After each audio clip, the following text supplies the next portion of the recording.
looking at a CM truck bed. It's an SK bed for a Chevy or a GM. It's got a 56-inch cab to axle and 42-inch frame rails. This is a used bed, one of the few that we get.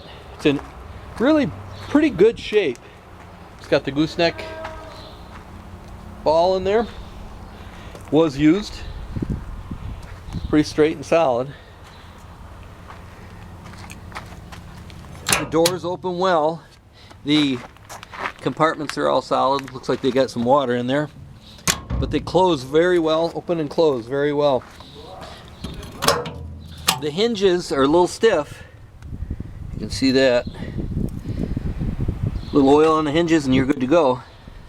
But the latches and the gaskets all the way around are in excellent shape. Your receiver hitch is good. These doors are already open. I'll show you inside there.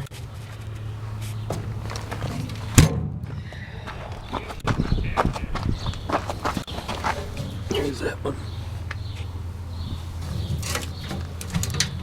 See, you can see that one's stiff.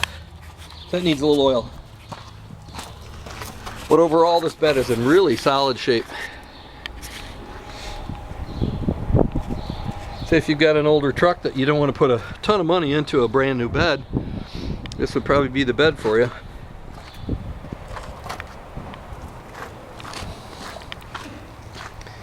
So this is your CM SK bed. That'd be a long bed, Chevy or GMC. Dually. It fits a dually. Thanks for looking.